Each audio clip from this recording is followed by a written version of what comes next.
I was searching for what to tell you all today, and it struck me that the best service I could render to all of you was to share 3 things that they never taught me at business school. And as I was trying to put these 3 thoughts together by pure serendipity and coincidence, they came out to represent the initials of my own business school, my alma mater, Harvard Business School. So here is the HBS that Harvard Business School never taught me. The 3 things that I have found indispensable in my career and frankly in my life itself. The H stands for humility. Now perhaps that's not the first thing that a young MBA thinks of while contemplating the future. And why do I start with humility? Now when Jim Collins, the consultant and author, studied the 11 top businesses that had given consistently high returns for over 15 years, he found that the one single quality that was shared amongst all those successful CEOs was a combination, a paradoxical combination of humility and iron will. Now I can hear you thinking, but aren't these 2 contradictory? And in fact, I'm a fresh MBA. I want to make a mark. I want to display will, and how can I be outstanding and at the same time be self-effacing? How can I be self-confident and humble at the same time? But in my view, there is no contradiction at all. You can stand out as well as sit back, because humility is not the opposite of self-confidence. Now, I had a group that has 137 companies in 11 business sectors. It's a group that's filled with engineers, scientists, chartered accountants, techies, lawyers, etc., etc., all of whom know more than I. And if I were foolish enough to send out a signal that because I am the head of the company, I know it all, I guarantee you the Mahindra Group would fold tomorrow. So the only way that I can lead effectively is by seeing myself as the conductor of a very large and talented orchestra. So my first job is to have the humility to understand that the musicians are more proficient in their instruments than I am. So my skill must lie only in finding the best musicians and helping them to play in harmony. Once they have co-created the music with me, their passion and skills will convert the simplest tune into a magnificent symphony. Now, of course, this sounds very high-end, this sounds very complicated and abstract. Let me tell you more directly why humility is a non-negotiable. And to an extent, Sri Kamal Nath already has mentioned this point. The fact is that if you are not humble, you will stop listening. And if you stop listening, I guarantee you, you're going to stop learning. And this is far too complex and fast-paced and volatile a world for you to know everything. Now try and imagine if 2 people were walking through the jungle and one of them had on their headphones and were listening only to recordings of their own speeches. And the second person, however, had no headphones, not closed off to the outside world, and had his or her ears alert to the telltale sounds of the wind and the weather, to the warning of birds in flight, to the rustle of fallen leaves. Well, there are no prizes for guessing which one of those 2 was going to be the dinner of a hungry predator. Now, when you go home after graduation, there's going to be no shortage of people like your aunts and uncles, your neighbors, your old friends and schoolmates who are going to pat you on the back, thump you on the back, and tell you how great you are and how you are a hero. And so you are. You are all heroes. But my advice to you is that in order to get into training for humility, at the end of the day today, spend just a little bit of time contemplating that over your years here at IMT, who helped you learn? Who inspired you? Who mentored you? Who gave you support through all your rough patches here? And then, before the day ends, or perhaps tomorrow, talk to them, mail them, or even phone them and thank them. Thank them and promise to them that you're never going to stop listening to all of them and to the sounds and the whispers of the world around you. The B in my HBS stands for brevity. Now, business schools place a lot of emphasis on communication, but do they teach you to communicate effectively for the times that we live in? Because never before have we had such a limitless ability to communicate.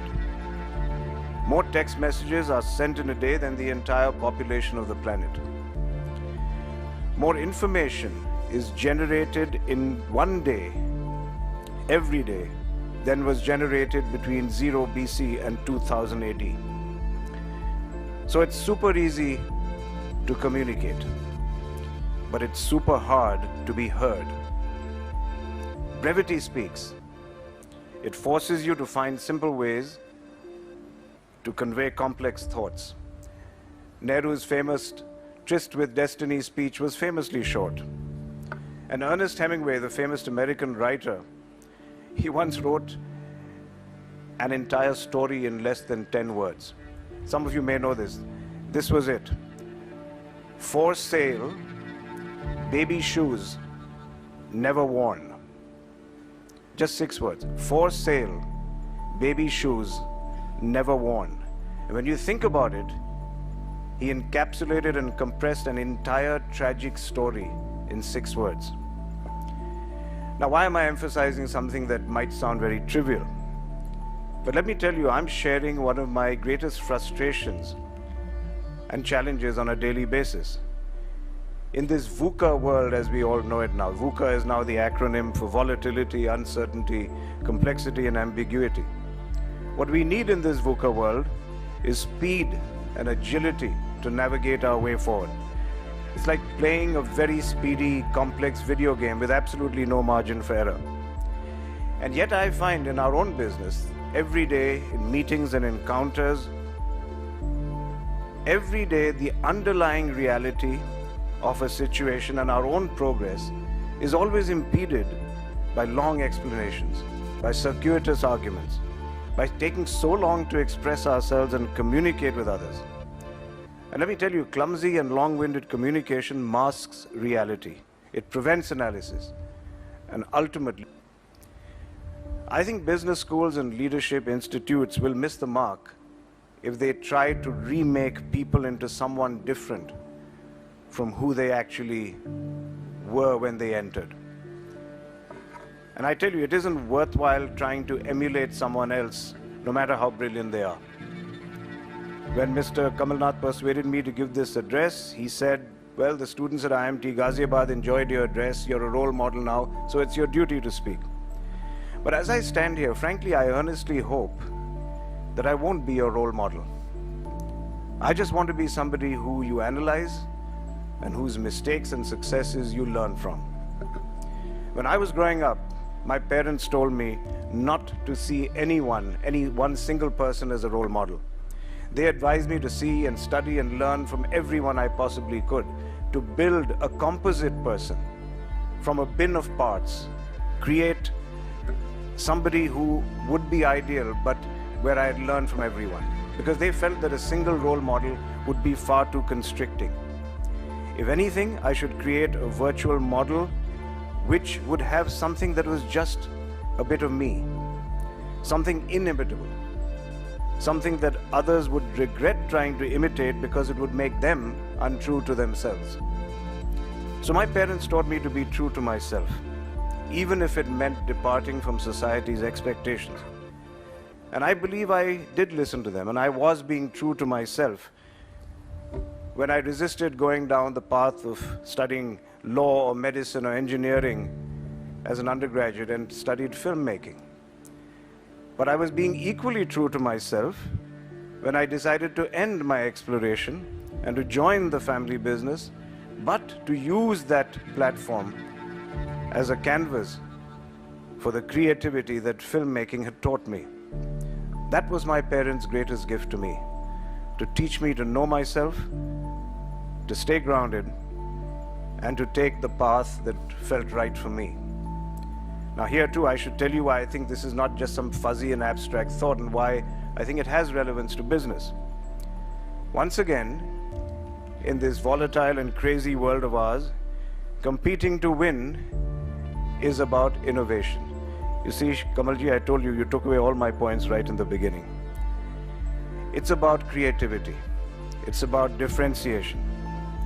Brands succeed today because they have unique personalities, and they engender, they build followings with those special identities.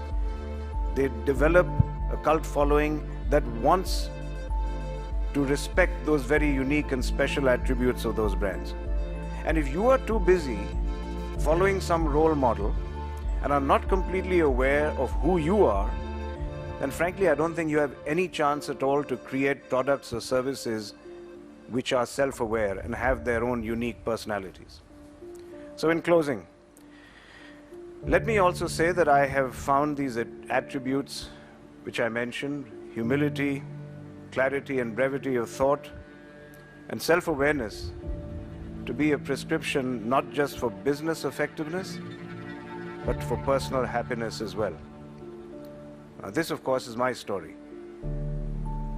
Starting tomorrow, each of you will begin scripting your own story. And I have no doubt that you're going to do it very, very successfully. But if my experiences provide you with some indication of what you might want to consider when writing that brilliant script, then I will be very gratified that the time I have taken from you here today will have been well spent. Congratulations to each and every one of you.